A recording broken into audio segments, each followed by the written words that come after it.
Hey there, friends. Today's episode is going to be very different from my normal content. I know I've been saying that a few times lately, but today, I really mean it.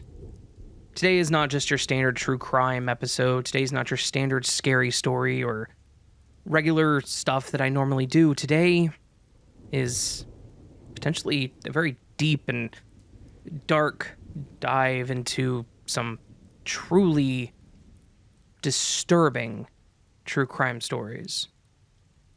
Both of these write-ups were done by my friend Tom.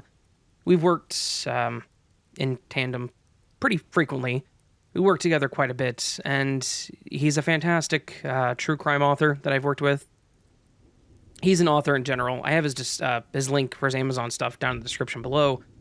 But Tom is the person I go to whenever I want to do true crime or just research material, like the Michigan one, the Japan Legends. Not just true crime, he's just kind of the guy I go to work on these scripts. So, anyways, today we have two disturbing true crime cases. I guess to some extent you could almost call these serial killer stories. The first story will be an analysis of Fred and Rosemary West, and the second will be on Pedro Lopez, the monster of the Andes. So, if you are sensitive to disturbing content, I don't recommend listening to this episode, and I totally understand. But if you want to dive with us into some terrifying stuff, well, let's get this show on the road.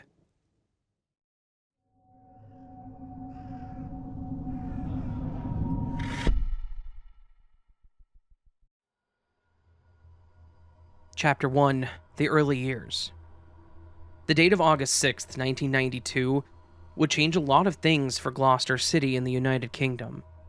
Upon investigating allegations that Frank West had done unspeakable things to his 13-year-old daughter, Louise West, multiple times, and all with the complicity of his wife, Rosemary, with Rosemary allegedly witnessing one of these attacks, the case would unfold and all manner of terrifying truths about the couple would come to light.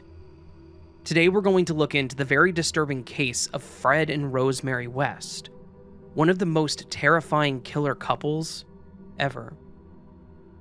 Born on September 29th, 1941, in Muchmarkel, Herefordshire, England, Frederick Walter Stephen West was the first surviving child of Walter Stephen West and Daisy Hannah Hill. They were a poor family of farm workers, and didn't have a whole lot in ways of wealth. What they lacked in wealth they made up for in certain kinds of closeness that is common for people with such backgrounds. Walter Stephen was considered a disciplinarian, while Daisy was the overprotective one of the pair. Fred would be the eldest of 6 surviving children in the West household, and growing up in a if you don't work, you don't eat kind of environment, he developed a very strong work ethic. His 3 sisters would pick hops and strawberries, while the boys harvested wheat and hunted small game such as rabbits to provide for the family. The young Fred was viewed as a mama's boy that had no real close relationship with children other than his siblings, which, and this might be a bit of conjecture on our part, made him put a lot of value on filial bonds. The other thing Fred developed was a lifelong habit of petty theft. The overall view of him as a mama's boy wasn't the only thing that most of his peers seemed to think low of him for. He was often referred to as dim, scruffy, lethargic, and generally terrible by people at school. He was never terribly literate, but seemed to display some skill as a menial laborer, and had some talent for woodworking.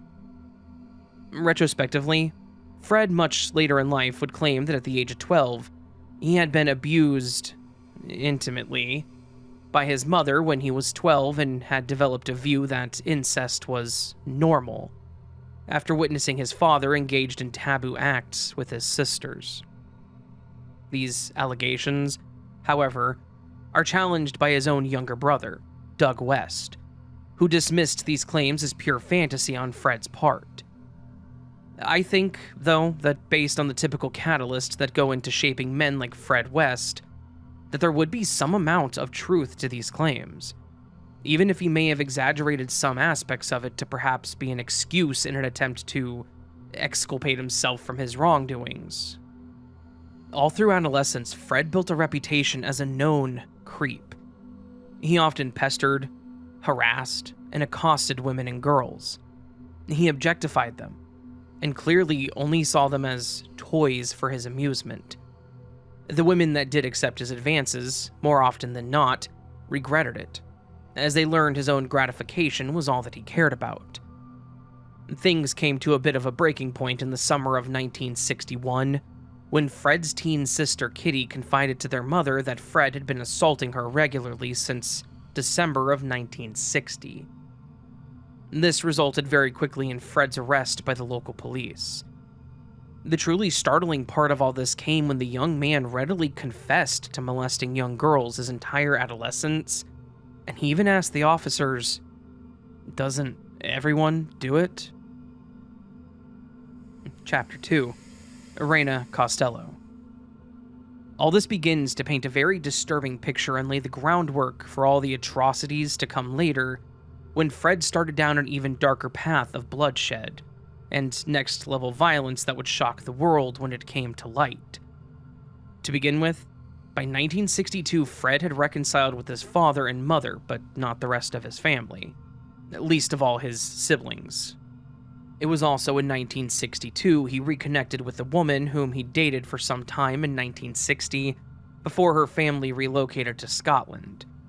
Her name was Catherine Reina Costello.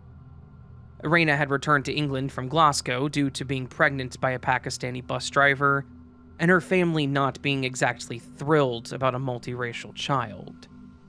In Ledbury, on November 17th, the couple was married. Later on, she caught Fred having multiple affairs on her, and so she began the little extra fun for herself. On multiple occasions, Reina's boyfriends beat Fred extensively for putting hands on Reina.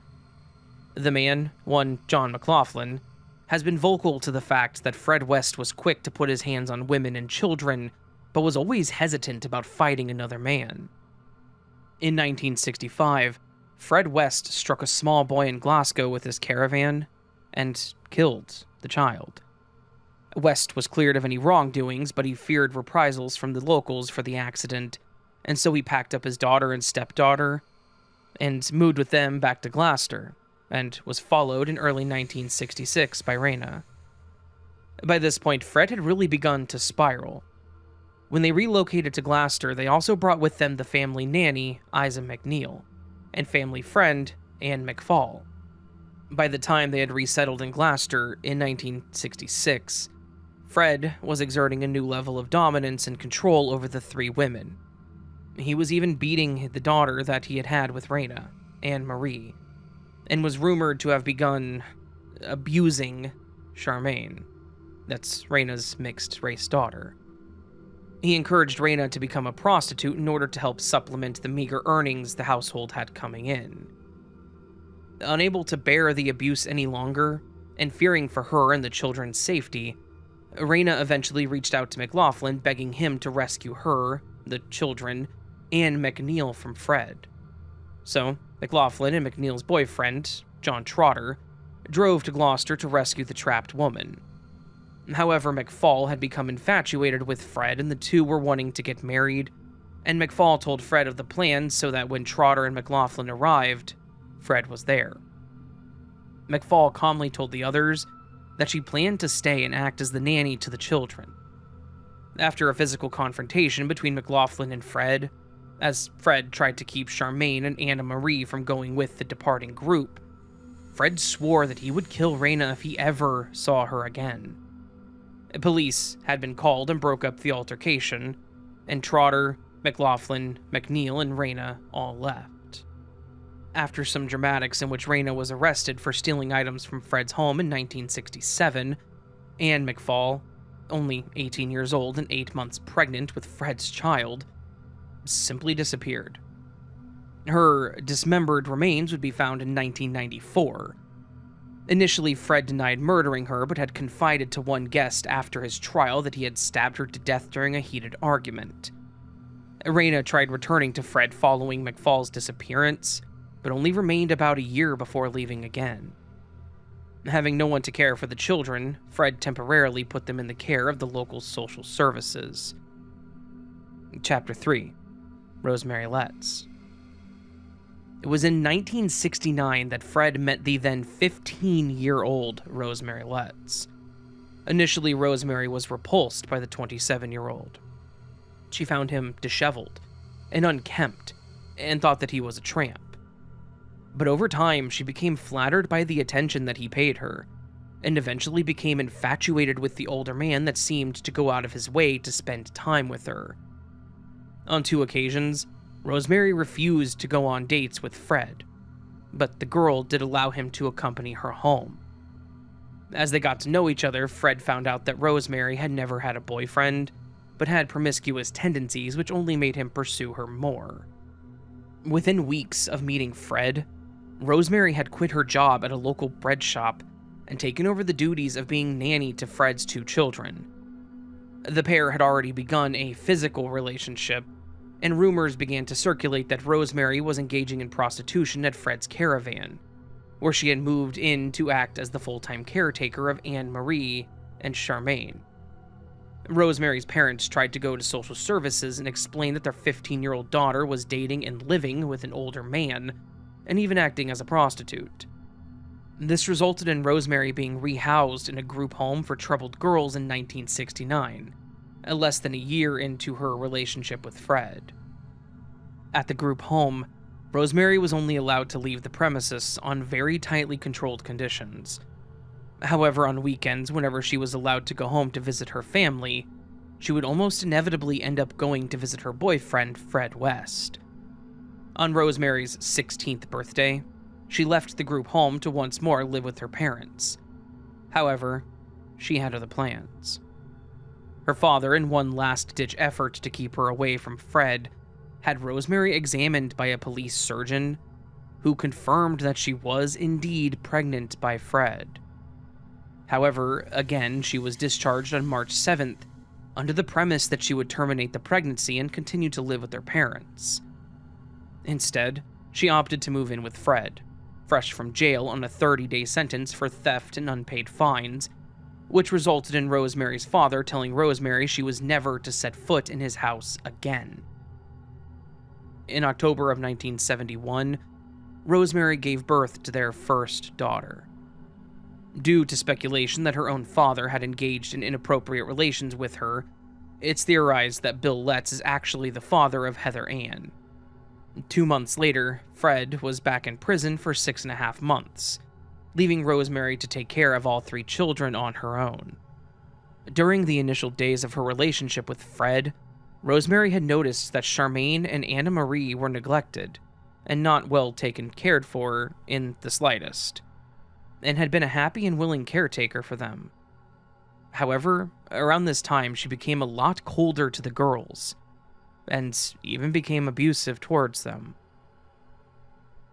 Chapter 4. The Murder of Charmaine West. Later on, Anna Marie would recount how they were often subjected to harsh criticisms and beatings during this period with Rosemary as their primary caregiver. Anna Marie, being more submissive in nature, would often break down during these abusive sessions, whereas Charmaine was more stoic and refused to give Rosemary the satisfaction of breaking down and crying, which only made Rosemary come at her even harder. By this point, I think it's safe to say that Fred had gotten into Rosemary's head, and somehow started warping her and making her as depraved and vicious as he was. A friend of Charmaine's would tell a story about how one time she had arrived at the West residence, only to find Charmaine standing completely nude with her hands bound behind her back and a gag in her mouth, while Rosemary stood nearby holding a wooden spoon. The friend says that Charmaine looked completely unbothered by the situation, while Anna Marie stood near the door with a completely blank expression. Unfortunately, from here, it is time to talk about another tragedy that by now probably won't come as much of a surprise, given what we've established as far as Rosemary's brutality, especially in regards to Charmaine. It's believed that Rosemary killed Charmaine shortly before Fred's release from prison on June 24th, 1971. On the 15th of that month, Rosemary had taken the girls to visit him in prison. And It is believed that on or shortly after this date, Rosemary killed Charmaine. The forensic evidence plus corroborating testimony from a friend of Charmaine's mother definitively placed the girl's death before her father was released from prison. She said in her testimony at the trial of Rosemary West that one day in June, while Fred had still been incarcerated, she had taken her daughter to the West's flat to say goodbye to Charmaine and Anna Marie as they were moving. The woman, Shirley Giles, stated that Rosemary said that Charmaine had gone to live with her mother and that she was glad the girl was gone. To some people, Rosemary made the same excuse, saying that Raina had taken her eldest daughter to Bristol to live with her, while she told Charmaine's primary school that the girl had gone to live with their mother in London. Anna Marie would later write in her autobiography that when she asked her father why her mother would take her sister and not her, Fred replied, "She wouldn't want you, love. You're the wrong color." Prior to Fred's release, Charmaine's body had been stored in the coal cellar, but after he was back home, he buried her naked body close to the back of the flat they were living in at the time. Fred maintained that he did not dismember her, but upon her exhumation, it was discovered her body was severed at the hip and several bones were missing entirely from the skeleton, a pattern among all the victims later found, which suggests that some of these bones were kept as macabre souvenirs or trophies. Chapter 5. The Murder of Raina Costello West. In 1971, Raina Costello went to see Fred to check on the well-being of her daughters and possibly to demand custody of them. Every time she had separated from Fred, she had tried to maintain contact with her daughters and visit them, but, this would be the final time that Raina was seen alive. She was murdered by strangulation, possibly in the back seat of Fred's vehicle, while intoxicated. Other evidence suggests that she may have been the victim of SA on top of it all. Her dismembered remains were found in plastic bags in a cloister of trees about 1 mile from March Markle. Chapter 6. The Other Crimes. This section is going to be particularly hard for some to listen to, and probably even harder to write, so please bear with us as we peel back yet another horrifying layer on this criminal onion. First, Anna Marie. In 1972, 12-year-old Anna Marie West was taken to the cellar by Rosemary and told to strip off her clothes. When Anna Marie hesitated, Rose tore her dress off and restrained her while Fred assaulted her, with Rosemary actively encouraging it.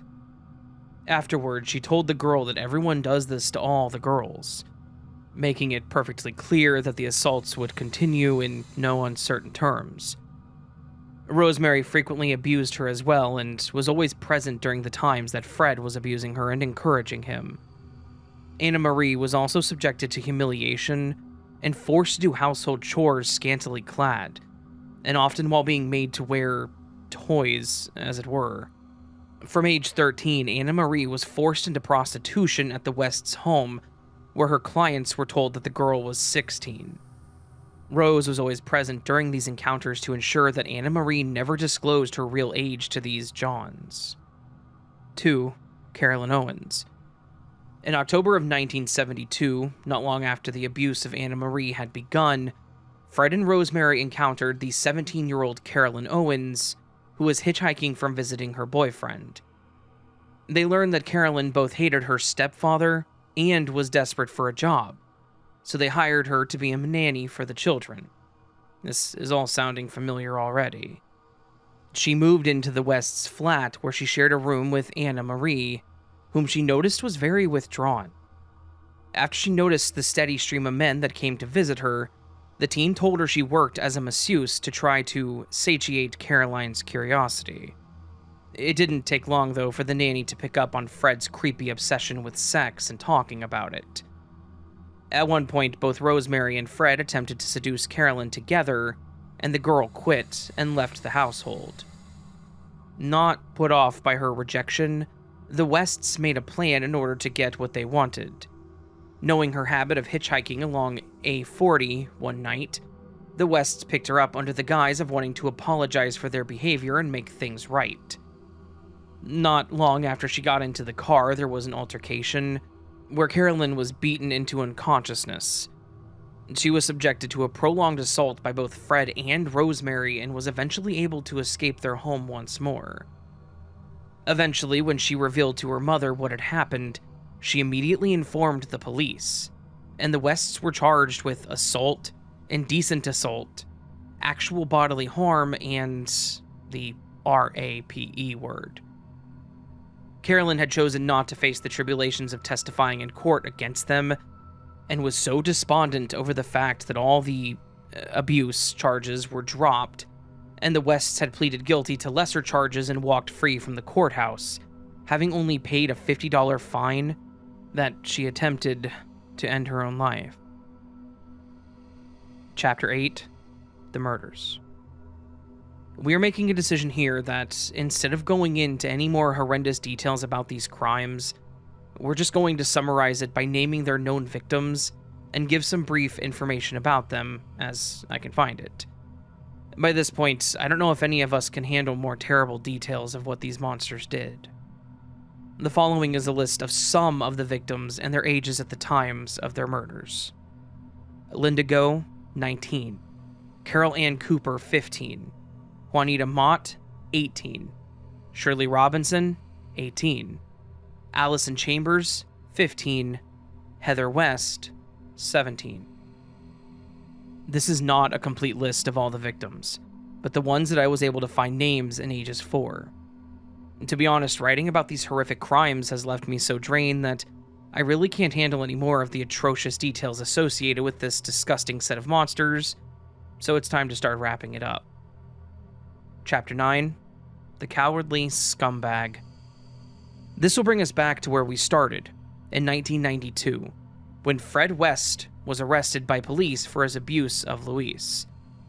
On January 1st, 1995, Fred West wrote a rather sickening note to Rosemary, and then asphyxiated himself. And the world is undoubtedly a better place for it. For her part in all of these atrocities, Rosemary is still rotting in prison, right where she belongs. In conclusion, I do have to apologize for the fact that near the end of the script, we deviated from our unusual unbiased style of research and writing, because post-1972, the details of this case get so horrendous that it would be nearly impossible for them not to affect a person, and foster some resentment and bias against the perpetrators. The things they did to so many young women, including their own daughters, it's something that's going to stay with me for quite some time. Things that, for sheer decency's sake, for the sake of my own psyche, and for the sake of all of you in the audience, I'm not going to type out.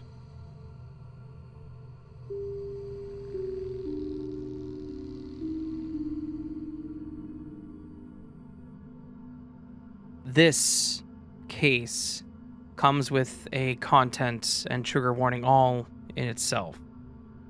This case is going to contain some highly disturbing and potentially triggering stuff.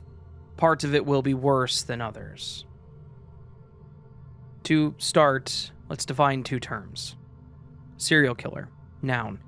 A person who commits a series of murders, often with no apparent motive, and typically follows a characteristic, predictable behavior pattern. Monster, noun. An imaginary creature that is typically large, ugly, and frightening. Not all monsters are imaginary, however. In Colombia, Ecuador, and Peru for 20 years, a monster stalked the poor and homeless girls and young women of this region. His name was Pedro Lopez, and he would come to be known as the Monster of the Andes, because he was the stuff of nightmares for the poor and vulnerable girls and young women of 3 different countries for decades. For people in the Andean region of South and Lower Central America from 1978 until 1998, the boogeyman was all too real. Chapter 1: The Makings of a Monster. Pedro Alonso Lopez was born October 8, 1948 in Tolima, Colombia. At the time, there was a lot of political unrest, and the area had the highest crime rates in the world. Pedro's mother was a sex worker, and he was the 7th of 13 children. Being on the bottom of the societal pole, it meant that life was quite difficult for the Lopez family. The added stigma of what their mother did for a living only increased their difficulties. Pedro's father had been a member of the country's right-wing political faction, and 6 months before Pedro's birth was killed in La Violencia, the 10-year period of civil war, which raged from 1948 until 1958.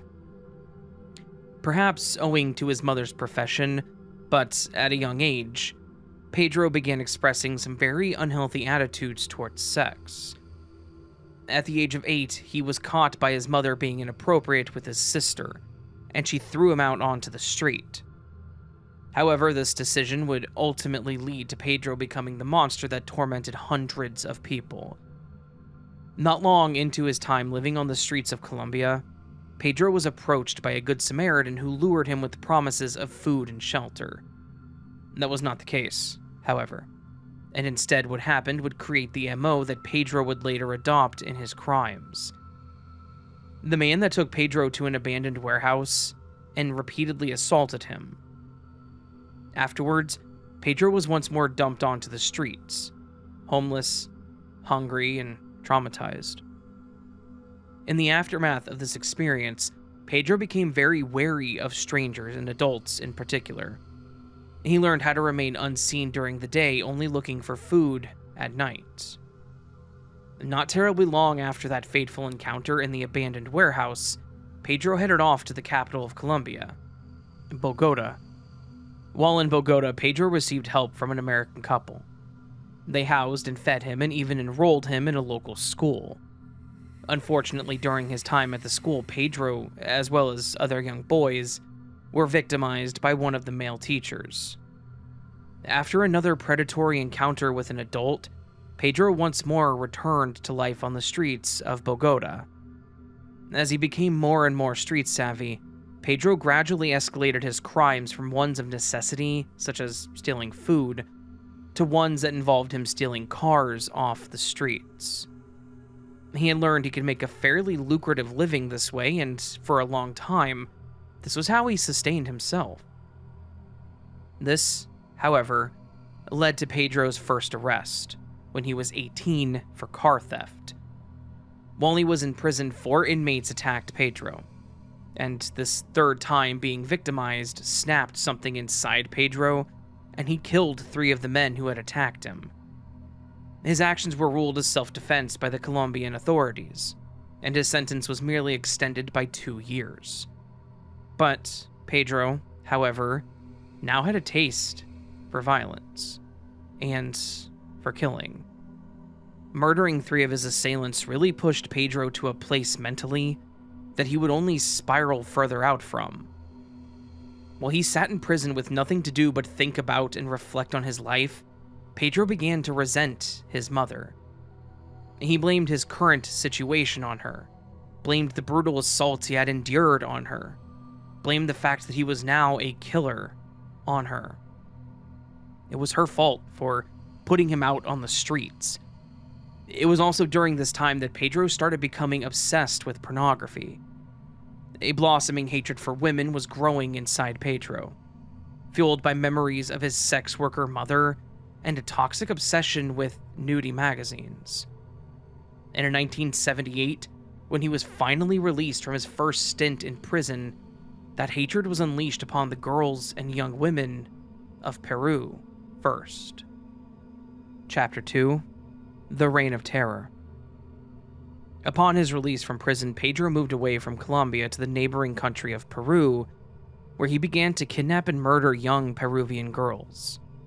He targeted the most vulnerable girls, generally of an indigenous background that tended to be poor and often homeless. Eventually, however, one of the tribes caught Pedro. After torturing him, they buried him up to his neck in sand and left him to whatever fate the wilderness held for him. But this is not the end for old Pedro. Oh no. Fate had other plans, And apparently those plans involved a lot of atrocities, because Pedro was spared his fate by none other than an American missionary. The missionary convinced the tribe to turn Pedro over to the Peruvian authorities, which they did reluctantly.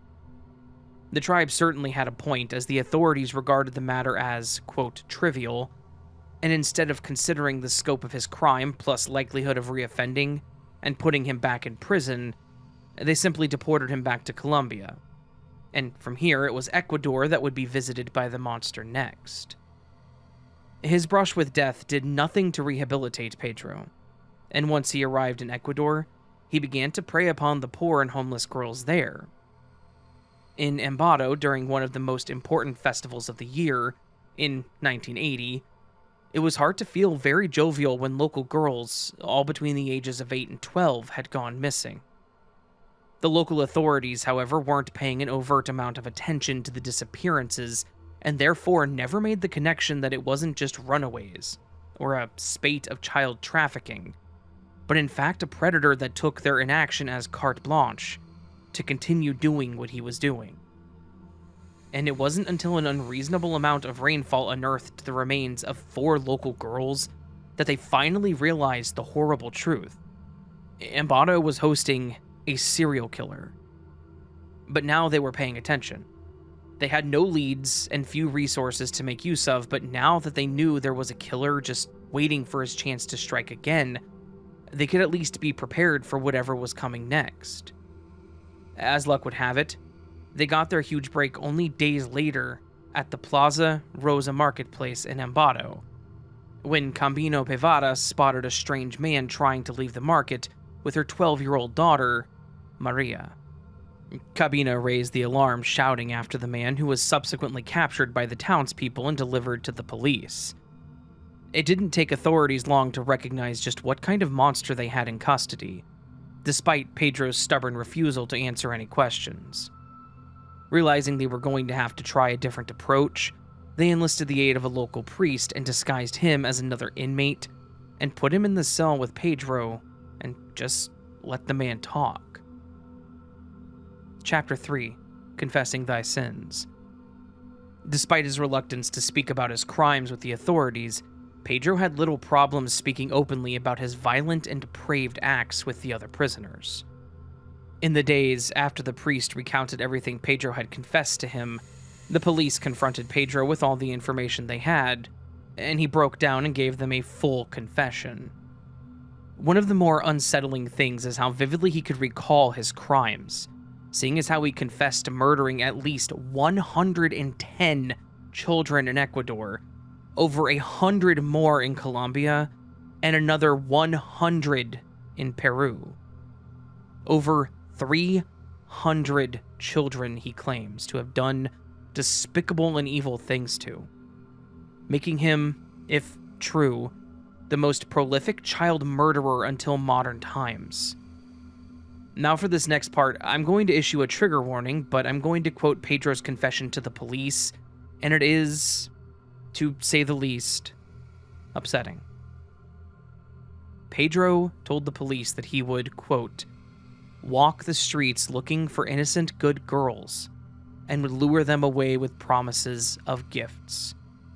He added that he, quote, liked the girls in Ecuador because they're more gentle and trusting, more innocent, and are not as suspicious of strangers as Colombian girls.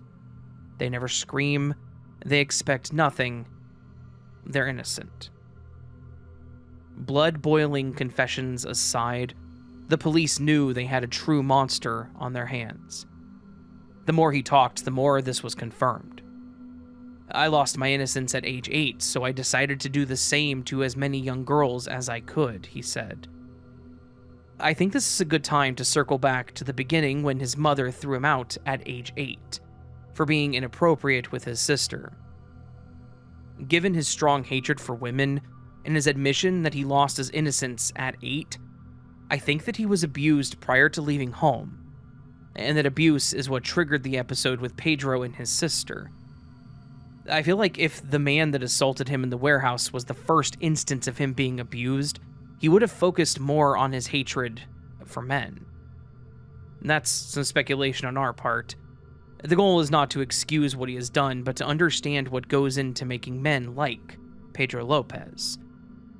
He would prowl the alleyways and markets of towns and villages to select his targets. He looked for the ones with a certain air of innocence about them. Pedro would lure them away somewhere isolated where he would assault and abuse them before looking into their eyes and strangling them, deriving his ultimate gratification from watching life fade from their eyes. Pedro also prepared graves in advance for the ones he chose. Often he would bury multiple victims atop one another in the same hole. His MO never changed. He sought out his targets by day and would comfort and reassure them throughout the night, but then as the sun rose, he would strike.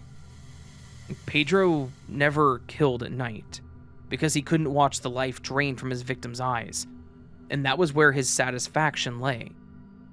His confession somehow managed to become even more disturbing, as if he hadn't already proven what an inhuman monster he truly was, when he told police that he would have tea parties and play morbid games with his lifeless victims.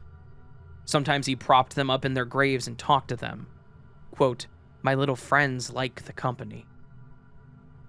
He told the officers taking his confession, but when the children obviously failed to contribute to the conversation, he would grow bored and go hunting for a new victim. I think it goes without saying that while appalled by the claims, the police were skeptical at best of his grandiose confession. That was not going to last long.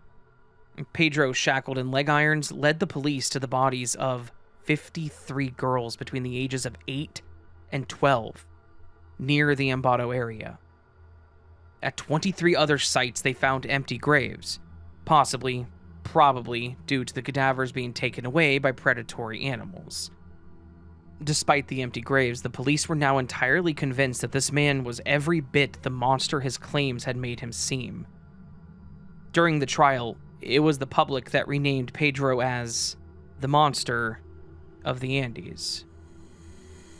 Chapter 4: A Time of Reckoning. July 31st, 1981 was the date the trial of Pedro Lopez officially began. He was now 33 and had been diagnosed as a sociopath. He was charged with the maximum sentence under Ecuadorian law at the time, which was 16 years. Ecuador would later change this to 25 years. The public was not overly concerned that once free from Ecuadorian prison, that he would kill again. However, because upon release, he would be made to stand trial for his killings in Peru and Colombia. Although by Pedro's own admission in an interview with a journalist from prison, he told them that if freed, he would happily go back to victimizing the children. The deranged pleasure he found committing these atrocities overpowered any sense of right and wrong.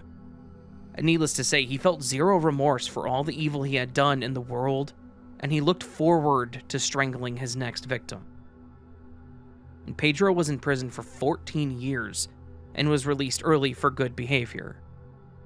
Upon his release, he was deported to his homeland of Colombia to stand trial for a 2-decades-old murder. However, instead of being detained in prison, Colombian officials ruled him to be insane, and therefore he was institutionalized in a psychiatric facility. It was 1995 by now, and he would only remain at this facility until 1998, when after paying a $50 bail, he was released. Pedro's first stop was the home of his now elderly mother, where he demanded his inheritance. But when he realized that she was still living in poverty, he stole her furniture, including her bed, and sold them to people on the streets.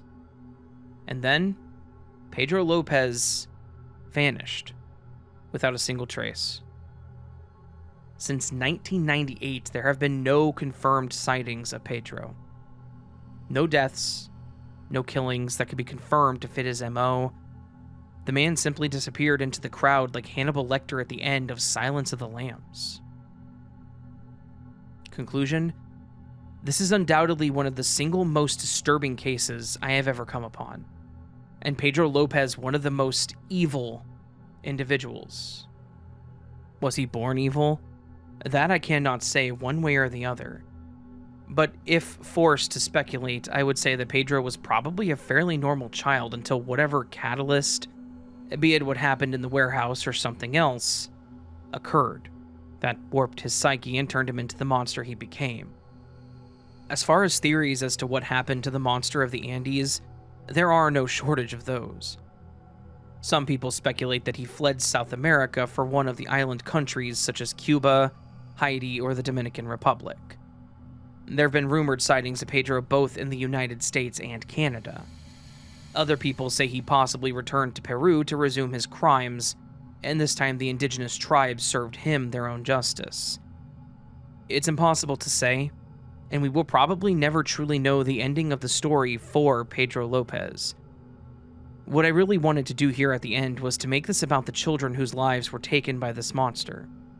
However, I've been unable to find any kind of list of such names, so instead, let's celebrate the life of that little girl in Ambato who was saved by the crowd when her mother saw a legitimate monster trying to take her child away. Maria Cabina could have been just another victim whose name we would probably never have known, but through the intervention of good people, was spared a fate that no one deserves, much less a child. I had intended for this to be a bit longer, but in complete honesty, once we started writing and began to truly process the heinousness that Pedro had committed, I found myself trying to deliver this information in as delicate a way as possible, without doing a disservice to the victims of Lopez and the horrors they were subjected to. I've known of Pedro Lopez for some time now, and watched and read many things about him.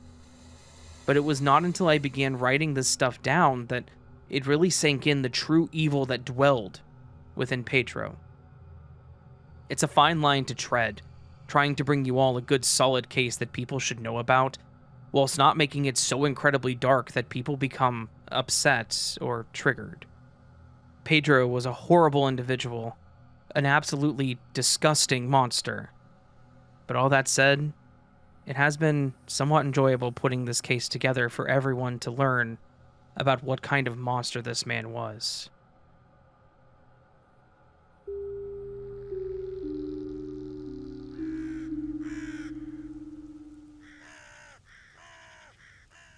So that, my friends, was two very disturbing true crime cases. Cases that exemplify what kind of monsters exist in this world. I can't give you a positive, lighthearted outro after that. What I can say is, while these monsters do exist, they are rare. They're not common. I may read scary stories, but even with the number of scary stories that I read that are true, or supposedly true, however you want to look at it, they're not a common thing.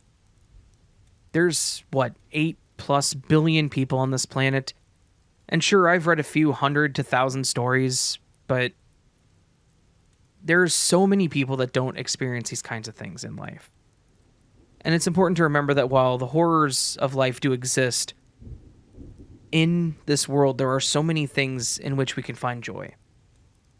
And the best way to find joy, to spread joy to others, is to show others that you care, that they are loved, and they are valid, and that they are important. And that's why I always round out my videos by saying those words. It may not mean much to a lot of people, but to some it can mean the world. And I want you all to know that every time I say those words, I do mean them. I may not know you personally. I may not sit next to you on the bus, walk by your house, and we may not ever shake hands in the days that we walk this planet. But, to me, every one of you as an individual is important and valid. And, again, you are loved. So, again, I don't really have much to say as far as like a lighthearted outro for this. I just want you all to know that, again, you are loved, you are valid, and you are important. Don't ever forget it. Until I see you again, my friends, much love and sleep well.